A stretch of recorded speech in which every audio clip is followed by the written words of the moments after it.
Shalom anak-anak muda, mari saat ini saya mengajak teman-teman yang ada di rumah untuk kita persiapkan hati pikiran kita untuk kita datang kepada Tuhan. Dan mari saat ini kita pejamkan mata kita mau sama-sama berdoa. Naikkan syukur kita di hadapan Tuhan. Bapa, kami mengucap syukur Tuhan. Sekali lagi Engkau memberikan kami kesempatan untuk kami boleh beribadah kepadamu Tuhan. Sekalipun masih dalam keadaan online Tuhan. Tapi kami percaya Tuhan, hadirat Tuhan, kuasa Tuhan tetap nyata bagi setiap kami Tuhan. Dimanapun saat ini kami berada Tuhan. Kami mau rendahkan diri, kami mau rendahkan hati untuk kami datang kepadamu Tuhan. Kami mau naikkan pengagungan kepadamu Tuhan. Naikkan sembah syukur kami kepadamu Tuhan. Biar Engkau disenangkan melalui pujian penyembahan kami Tuhan. Kami mau membawa setiap hati kami Tuhan. Demi nama Tuhan Yesus kami berdoa. Amin. Mari teman-teman, saat ini kita siapkan hati kita. Datang kepada Tuhan dengan sikap hormat. Naikkan sembah syukur kita di hadapan Tuhan. Terima kasih. Tak akan pernah ku sesali mengiring Yesus sepanjang hidupku, lewati lembah air mata, ku saksikan kemuliaan-Mu dinyatakan.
kami mau serahkan, kami mau mengandalkan Tuhan, dan kami mau hidup kami senantiasa tetap menyenangkan hati-Mu Tuhan.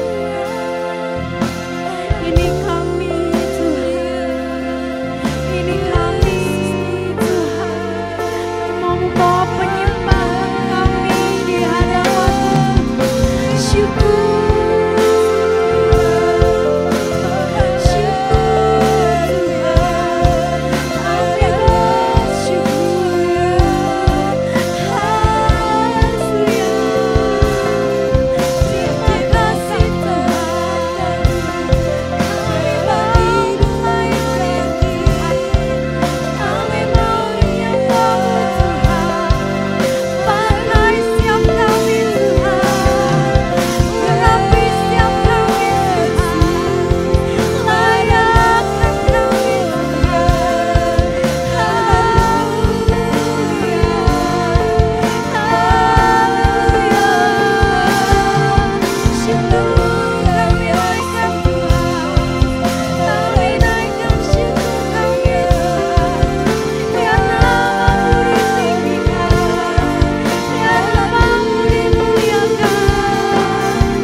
Mari bersama-sama dengan saya kita naikkan pujian di hadapan Tuhan.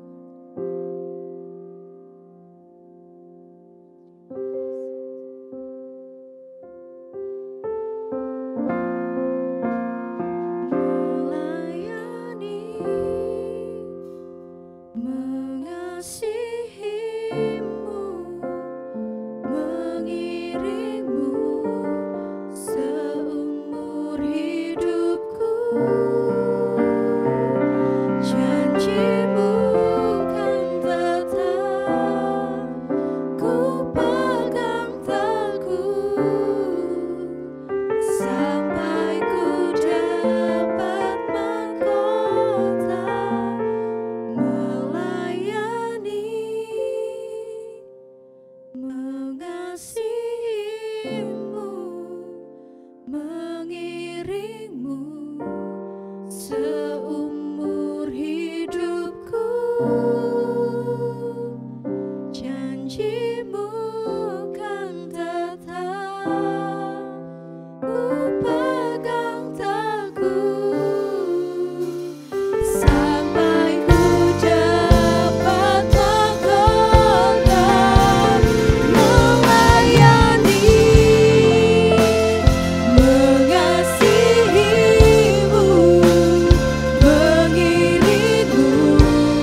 Tuhan.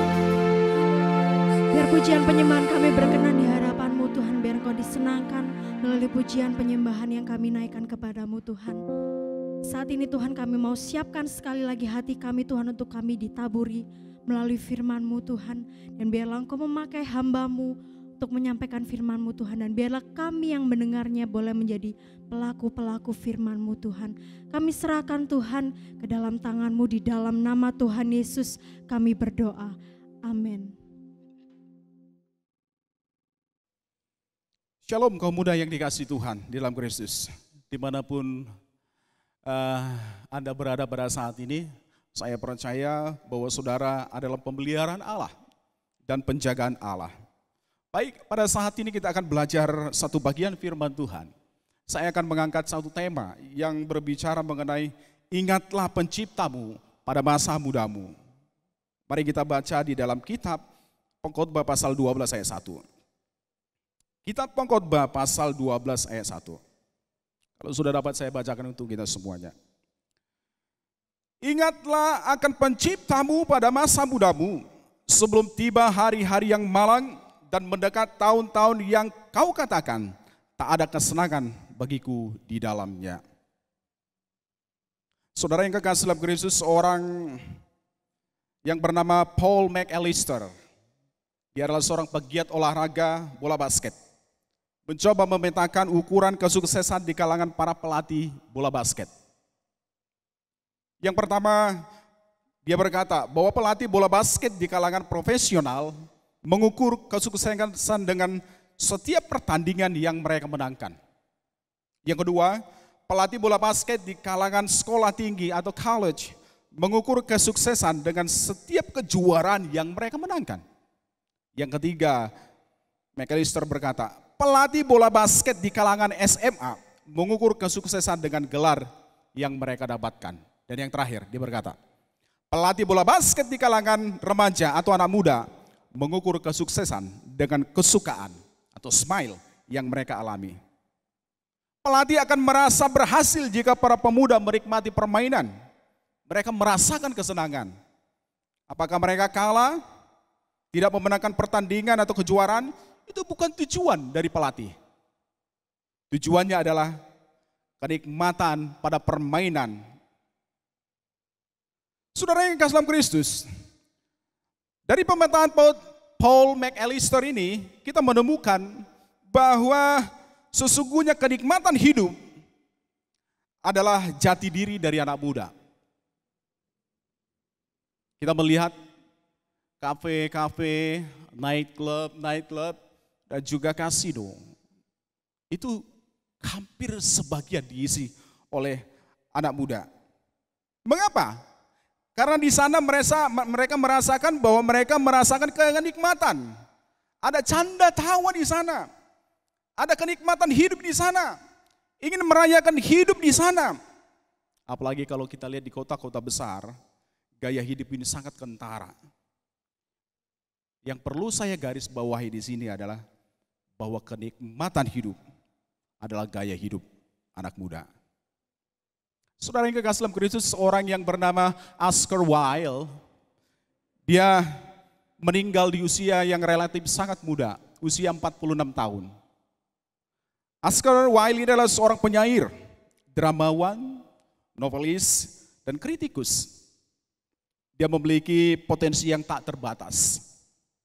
Lahir pada tahun 1845, ia mendapatkan beasiswa dan mengenyam pendidikan di sekolah-sekolah terbaik di Inggris. Dia fasih berbahasa Yunani. Meraih medali emas dari Trinity College untuk penelitiannya. Dia dinugerahi Newdigate Prize dan diberi gelar First in Grades di Universitas Oxford. Karen Kenyon, seorang jurnalis, majalah British Heritage menyebut Wilde sebagai penulis yang karyanya paling sering dikutip setelah Shakespeare.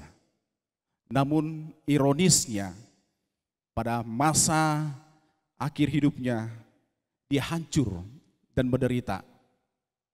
Kehidupannya yang serampangan membuat dia dipenjara. Lalu lama sebelum dia meninggal, dia berefleksi dengan dirinya sendiri. Dan dia berkata seperti ini terhadap situasi yang dialaminya. Saya harus menegaskan kepada diri sendiri bahwa saya menghancurkan diri sendiri. Dan bahwa siapapun bangsawan atau jelata hanya bisa dihancurkan oleh diri sendiri. Saya berlama-lama membiarkan diri saya terpikat pada kebodohan dan kesenangan sensualitas. Oscar Wilde menghancurkan dirinya sendiri dengan membuka hidupnya terhadap kenikmatan hidup. Dia membuka hidupnya untuk diperbudak kenikmatan hidup. Kebodohan dan sensualitas. Diperbudak oleh kebodohan hidup dan sensualitas adalah penghancuran terhadap diri sendiri. Anak muda yang hamil di luar nikah bukan saja akan memalukan keluarganya, namun juga dia menghancurkan masa depannya, bahkan masa depan anak-anak yang dilahirkannya. Kerap kali kita melihat di dalam media massa, entah itu di televisi atau di koran-koran, kita melihat berita tagline seperti itu, seorang anak ditemukan di emperan toko, seorang anak ditemukan di tepi sungai. Anak-anak ini adalah anak-anak yang dilahirkan daripada seorang wanita yang di luar pernikahan. Saudara yang kekasih dalam Kristus, anak ini begitu rentan. Dia belum bisa apa-apa. Saudara, seumpama anak ini bisa bicara, maka anak ini berkata, "Mama, apa salah saya? Mengapa mama membuang saya? Bukankah mama yang menginginkan kelahiran saya?" Seorang yang merokok menganggap merokok adalah kenikmatan hidup dan merupakan bukti kejantanan sebagai seorang laki-laki. Rokok akan merusak tubuh Anda, kesehatan Anda, yang akan mempengaruhi masa depan Anda. Satu kajian yang dilakukan oleh Litbangkes tahun 2015 menunjukkan Indonesia menyumbang lebih dari 230.000 kematian akibat konsumsi produk tembakau setiap tahunnya. Kerusakan yang diakibatkan oleh rokok bukan saja tubuh Anda sendiri, tetapi juga orang tua Anda, di mana orang tua Anda akan merasa masa depannya serba tidak jelas. Kemungkinan besar mereka tidak akan menikmati masa depannya dengan tentram, masa tuanya dengan tentram. Banyak orang tua yang terbuang karena keputusan masa muda anaknya yang tidak benar. Banyak orang-orang tua yang dari awalnya berjuang untuk menghidupi anaknya sampai dia berhutang. Hujan panas dia terobos untuk anak yang dikasihinya. Tetapi di dalam proses perjalanan anak ini besar dan menjadi seorang pemuda, anak ini tidak mengambil satu keputusan yang tepat. Ketika anak ini tidak mengambil satu keputusan yang tepat, maka saudara yang kekasih dalam Kristus, yang dirugikan adalah orang tuanya. Bukan saja dirinya sendiri, orang lain juga akan dirugikan. Oleh sebab itu saya mau menyatakan kepada kita, mungkin ada di antara kita yang terjebak di dalam dua kasus itu. Dan usia Anda saat ini ada di dalam keadaan usia yang memang muda. Saya berkata kepada kita semuanya atau Anda, sebelum terlambat, dengarkan firman Tuhan pada saat ini. Sama seperti di dalam pembacaan kita. Sebelum terlambat, ingatlah penciptamu pada masa mudamu. Sebelum tiba hari-hari yang malang dan mendekat tahun-tahun yang kau katakan, tak ada kesenangan bagiku di dalamnya. Saudara yang kekasih dalam Kristus, mengapa dikatakan mengingat penciptamu pada masa mudamu? Karena gairah muda dekat dengan hari-hari yang malang. Tak ada kesenangan di sana. Mengapa dikatakan bahwa mengingat penciptamu pada masa mudamu? Hanya bersama Tuhanlah Anda mampu berkuasa mengendalikan gairah mudamu. Saudara yang kekasih dalam Kristus, seorang yang bernama Daniel Webster mengatakan, jika Tuhan dan firman-Nya tidak dikenal dan diterima, iblis dan perbuatannya akan mendapatkan kekuasaan. Jika kuasa Injil tidak dirasakan sepanjang dan luasnya tanah, korupsi dan kegelapan akan memerintah. Webster mengatakan, jika Anda tidak di dalam Allah, maka kegelapan akan hidup dan memerintah di dalam Anda. Jadi sebenarnya ada dua pilihan. Jika Anda tidak hidup di dalam Allah, maka dapat dipastikan kegelapanlah yang akan memerintah Anda. Kalau Allah tidak ada dalam hidup Anda, maka pastinya kegelapan akan menguasai Anda. Oleh sebab itu sekali lagi dikatakan oleh kitab Pengkhotbah pasal 12 ayat 1. Oleh sebab itu ingatlah akan penciptamu. Ingat ya akan pencipta kita. Ingatlah akan pencipta. John Walton mengatakan, salah satu aspek penting dalam penciptaan adalah memberi fungsi pada berbagai hal dan untuk menertibkan dunia. Artinya, ingatlah tujuan Allah menciptakan Anda. Pertanyaan bagi kita pada saat ini. Di tengah-tengah gairah kemudahan kita, yang diingatkan oleh firman Tuhan adalah, ingatlah tujuan Allah menciptakan Anda. Cepat saja, saya akan memberitakan dua hal. Apakah sih tujuan Allah menciptakan Anda? Sehingga tatkala kita ada di dalam situasi kemudahan kita punya bekal dan kita tidak terseret dan terjebak ke dalam gairah anak muda yang kita tahu tadi bahwa gairah anak muda itu sangat-sangat membuat kita akan terjerembab. Yang pertama, tujuan Allah menciptakan kita adalah untuk memberi fungsi. Saudara yang kekasih dalam Kristus, di dalam Tuhan kita bebas melakukan segala sesuatu. Di dalam Tuhan, meskipun kita melakukan yang tidak baik, Tuhan tetap menghargai setiap keputusan kita. Di dalam Tuhan, segala apa yang kita berbuat, Allah mengizinkannya. Tetapi di dalam Tuhan, tidak semua apa yang diizinkan Tuhan itu berarti itu baik. Selama ini kita mungkin terlibat atau tenggelam di dalam hobi-hobi kita yang selama ini kita anggap kenikmatan kita.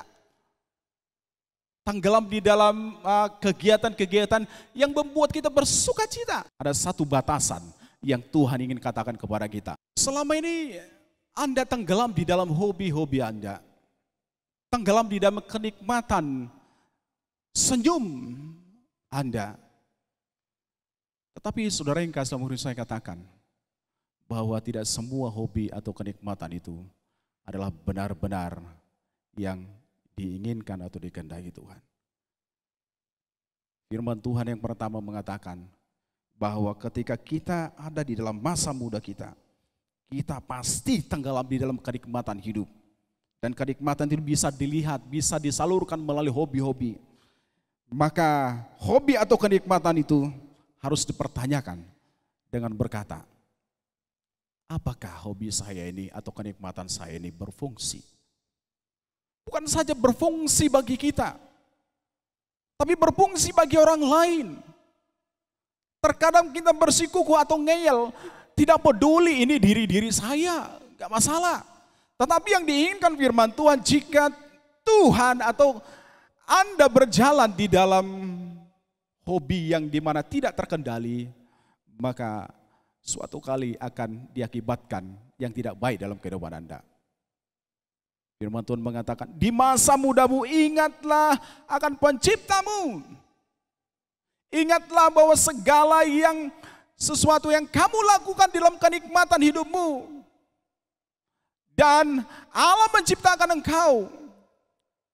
Dan ciptaannya adalah di mana ada apa yang dinamakan fungsi. Apakah hobi saya ini berfungsi bagi orang lain atau tidak? Itu yang pertama. Yang kedua dan yang terakhir, tujuan Allah menciptakan Anda dan saya adalah untuk ketertiban. Ya, kalau kita melakukan selama ini kesenangan kita, hobi kita, tetapi kesenangan atau hobi itu memberikan satu kekacauan, perpecahan di mana-mana. Hendaknya kita dengan rendah hati menghentikan hobi-hobi itu. Hendaknya dengan rendah hati kita menghentikan hobi-hobi itu dan memikirkan ulang kembali. Saudara yang kekasih dalam Kristus, inilah yang diingatkan oleh Tuhan kepada kita hari-hari ini, di mana gejolak gairah muda kita ada. Tuhan berkata, ingatlah akan tujuan Allah menciptakan engkau.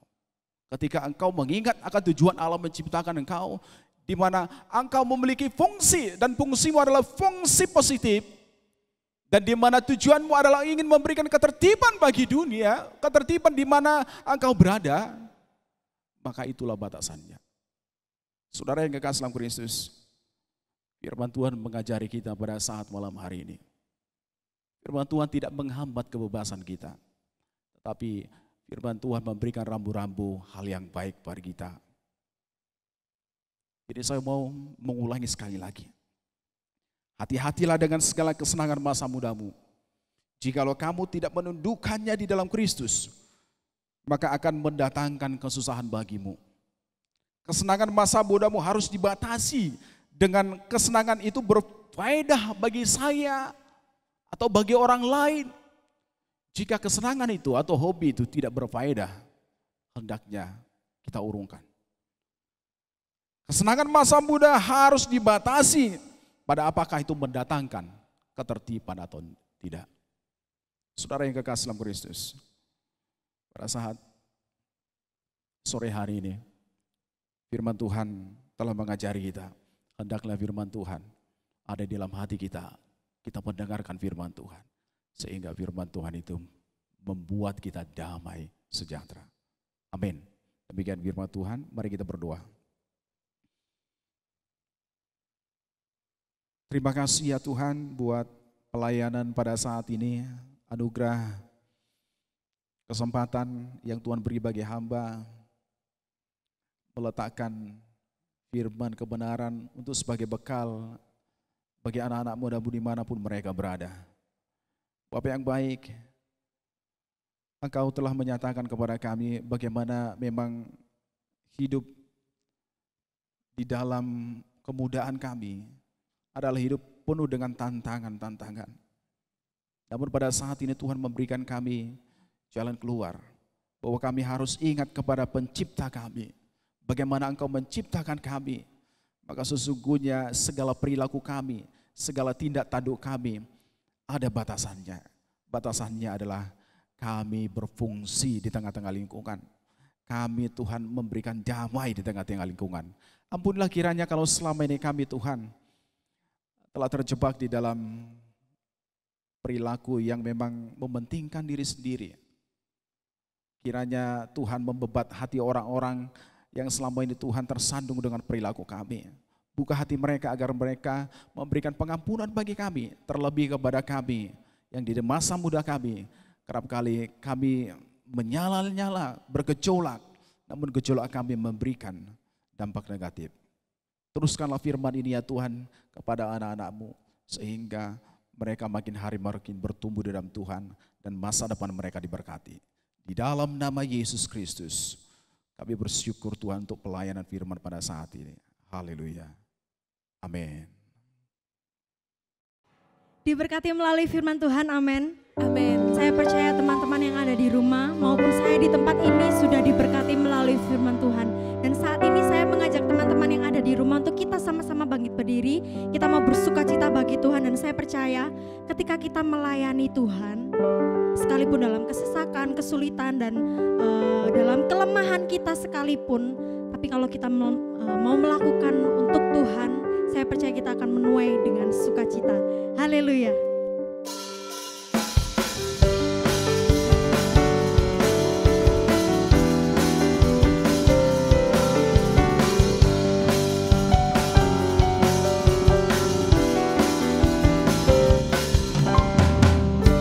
Ketika Tuhan memulihkan keadaan Sion, keadaan kita seperti orang yang bermimpi. Waktu itu mulut kita penuh dengan tawa, lidah kita dengan sorak-sorai yang menabur dengan mencucurkan air mata, pasti akan menuai dengan bersorak-sorai. Dan yang berjalan menangis sambil menabur benih, pasti pulang membawa berkas-berkasnya. Mari teman-teman, kita mau mengimani pujian ini. Sekalipun kita dalam kesulitan, tapi kita akan menuai dengan sorak-sorai. Haleluya.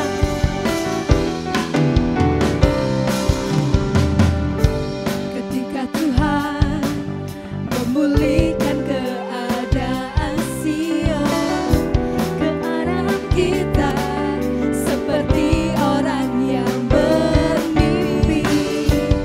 Waktu itu mulut kita penuh dengan tawa, Lidah kami penuh sorak-sorai Tuhan. sorak-sorai yang menabur dengan mencucurkan air mata, pasti akan menuai dengan bersorak-sorai. Dan yang berjalan menangis sambil menabur benih, pasti pulang membawa berkas-berkasnya. Sekali lagi kita mau naikkan. Yang menabur dengan mencucurkan air mata, pasti akan menuai dengan bersorak-sorai. Dan yang berjalan menangis sambil menabur benih, pasti pulang membawa berkas-berkasnya. Pasti pulang membawa berkas-berkasnya. Pasti pulang membawa berkas-berkasnya. Amin.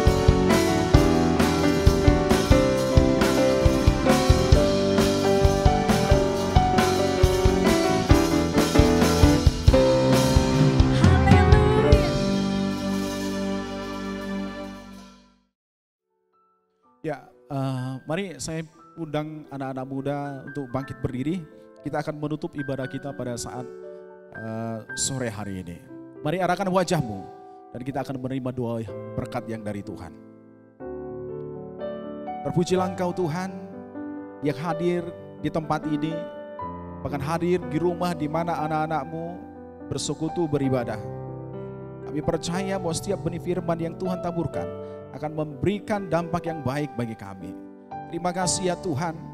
Kami tahu di hari-hari ini adalah hari-hari di mana kami tidak merasakan kenyamanan oleh karena Tuhan pandemik yang ada. Dan kiranya Tuhan menguatkan kami akibat daripada pandemik yang ada memberikan dampak-dampak yang tidak kami inginkan. Tuhan, Engkau memberkati anak-anak muda-Mu ya Bapa. Berkati sekolah mereka, berkati usaha pekerjaan mereka, berkati Tuhan peran mereka sebagai anak di dalam rumah tangga, berkati masa depan mereka ya Tuhan. Terpujilah nama-Mu ya Bapa yang kudus.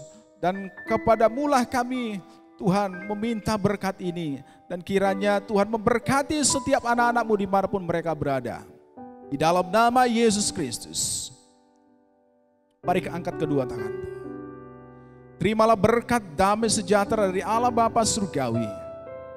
Kasih sayang dari Yesus Kristus. Dan persekutuan dari Roh Kudus akan menyertai engkau mulai sekarang sampai selama-lamanya. Dalam nama Yesus terima berkat ini. Amin. Tuhan Yesus memberkati.